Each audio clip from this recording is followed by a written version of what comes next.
Good evening, and welcome to Armageddon Live, Series 2, Episode 29, Structure of Daniel 8 through 12, Part 1, on this 17th of May, 2020. I'm your host, Daniel Decrypted.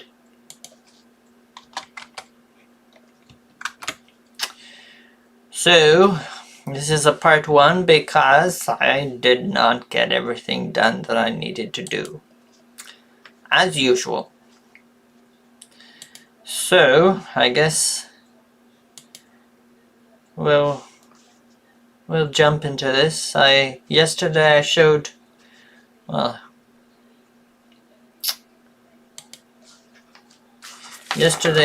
this nice little paper. So I started to fill it in. Yeah, you might be able to read a little bit of the stuff off, but I started to put the slides, and I guess I'll just comment on you can see at least the text that I'm making this structure off from, and then maybe you can start to see things. I mean, it's not much I can say right now because there's not much done, but I don't know, I always agonize over these things. So let me get myself out of the way. Here's all our structure, all our stuff we've been looking at for the last, 3 days or so.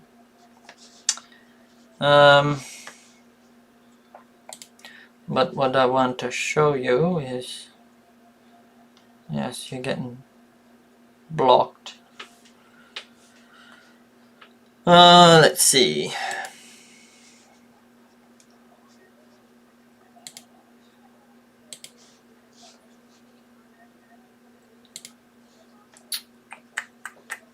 I'm just gonna export this, and then I hope I exported that other thing properly. Okay, looks like it's okay. Alright, let me export this.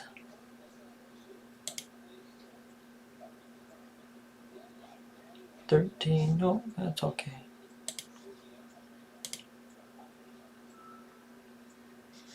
Alright, there we have all our pictures done. I haven't been watching myself to make sure I'm okay there.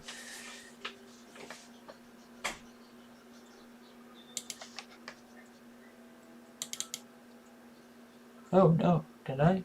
Yeah, that's okay. Alright. Yeah, so here we are. This is the first part I've actually gotten done. So it says we're looking at Daniel 8:9 and 11:40 to 43. So 8:9 says, "And out of one of them came forth a little horn which waxed exceeding great toward the south, and toward the east, and toward the pleasant land." Verse 9. And then we have, of course, 11:40 through 43. And it says, "The king of the north shall come against him," and that is the king of the south, "like a whirlwind, with chariots and with horsemen and with many ships, and the land of Egypt shall not escape, but he shall have power over the treasures of gold and of silver and of all precious things of Egypt." Verses 40 through 43. So in both of these verses we see that the little horn and the king of the north, actually I guess I showed you this yesterday. Oh well, you get to see it again. So we know from other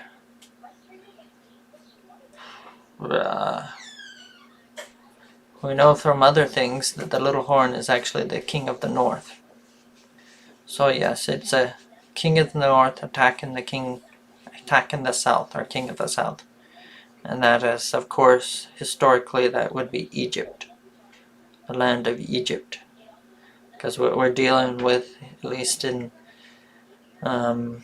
here, it's become very symbolic, and that is in 11:40 through 43. But if you look at earlier sections of this, is talking about the Hellenistic kingdoms, empires of Alexander the Great, of his generals.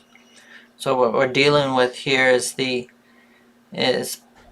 south is Ptolemaic Egypt, and the north is the Seleucid Empire, the Seleucids. So, yeah, that's what it's paralleling with. And later on, the king of the north becomes Rome in history, because Rome comes along and it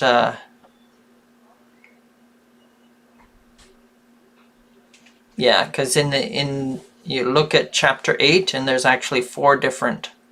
In chapter 11 you're only looking at the king of the north and the king of the south, and then it focuses on the Seleucids as the king of the north and the Ptolemies as the king of the south.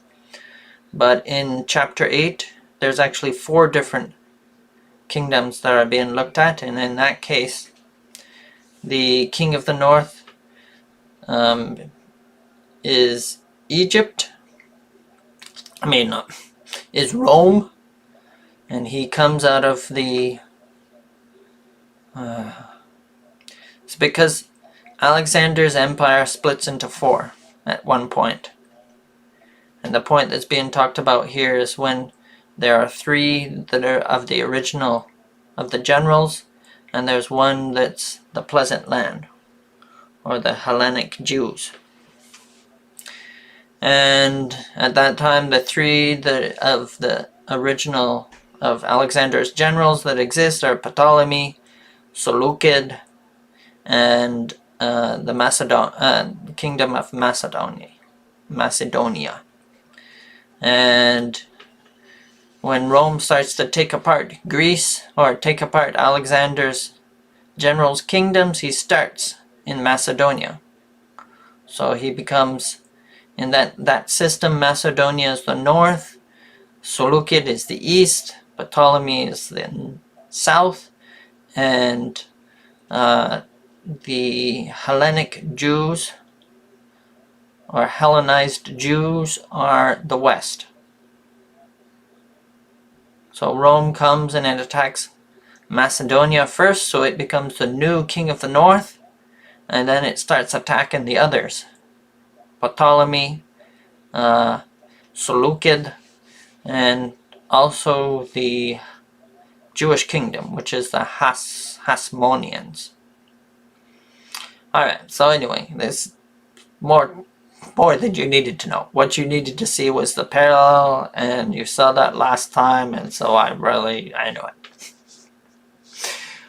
So let's look at the one I actually did today, so you can see something new. Alright, so here's another parallel section of this chapter 8 through 12.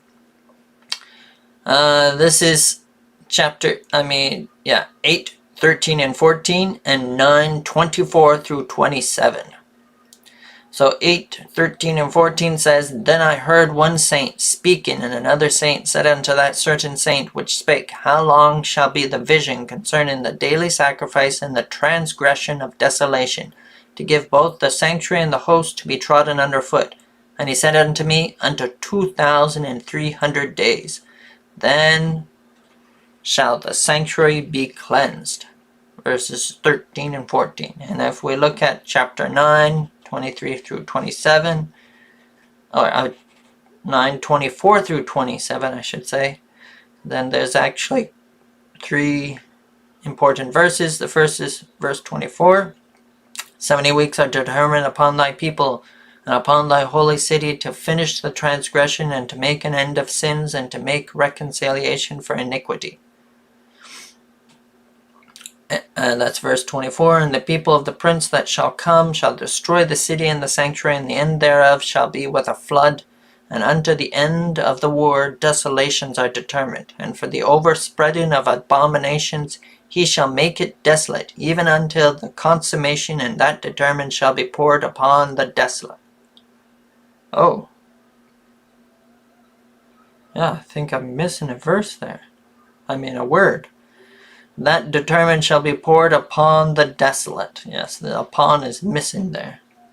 Verses 26 and 27.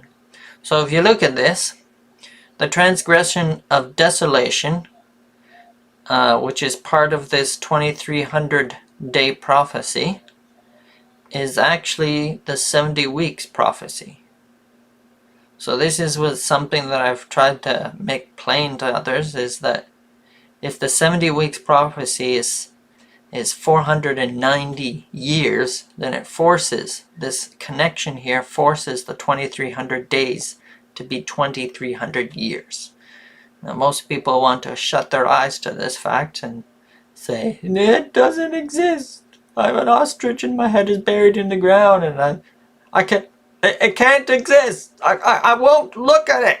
I won't look at it. It's wrong. Anyway, the strange thing is because of this huge structure. Okay, I better make myself big again. Oops. The problem is this huge structure here forces this connection. I mean, the way you know this connection is there to begin with is you can search the Hebrew text for transgression of, let's see, was it transgression. And what you'll find out is it's used very limitedly. And this is one of those verses where it occurs, is right here in 924. Oh, yeah, did I say 924? Yes. So this is one of those very limited times it's actually used. So if you're looking for verses to define what this is, here, my mouse is on the wrong page. Where's my mouse now? Oh, right. Okay, I lost my mouse. Oh, all right. Yeah. So if you're looking at verses, if you're looking for the Bible, God, to define what this transgression of desolation is very limited. I think there's like 4 verses in Daniel that mention transgression. So you can only look those for 4 verses. One of them is actually, I think it's down below. It's in like verse 15 or something like that. Or it was above. Yeah, maybe it's above. It's either before this or after this, and it doesn't really tell you anything. So that knocks out one of those verses. The other verse is in chapter 9, and there's another one, I think. In some of my other previous studies, I've looked at every verse that has it. So not only is it very limitedly used, transgression, but then the worst part is, as I said, now that I've seen it, it's in this huge structure. So you got to ignore this, ignore all of the parallel passages. And anyway, yeah, let me get myself out of the way again. Well, not that it matters, because pretty much done here.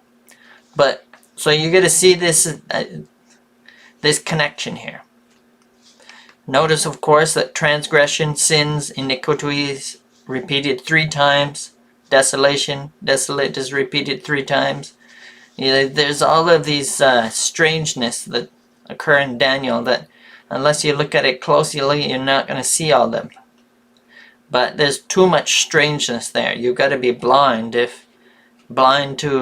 say that these structures and these connections don't exist.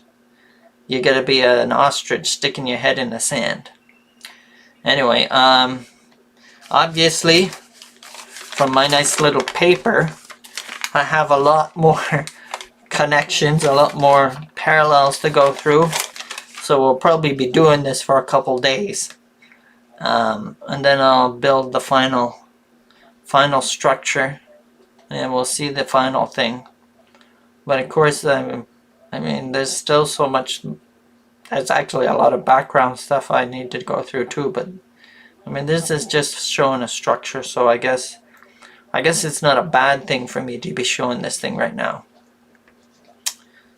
Anyway, I guess I was going to show you some other structure that, but I've probably yacked enough. I think, let's see if I look at how long I've been yakking for. Oh boy. I guess I've been, I don't know if that's what it's really, if I've been really yakking for 20 minutes or an hour. It can't be an hour. Maybe it's been streaming for an hour, but it's only been connected for 20 minutes. Anyway, let me close this. And I guess I hope that, I mean, you saw the first part already yesterday, but at least you see both of them together now. I hope this once again piqued your interest. I hope to see you again. You know, when all of this stuff is done, I'll redo everything all over again, and then it'll be a little more structured and more complete. You'll see everything together. It won't be so disconnected as it is now. Anyway, as I said, God bless. I bid you good night. I hope it piqued your interest. I hope to see you again. Bye.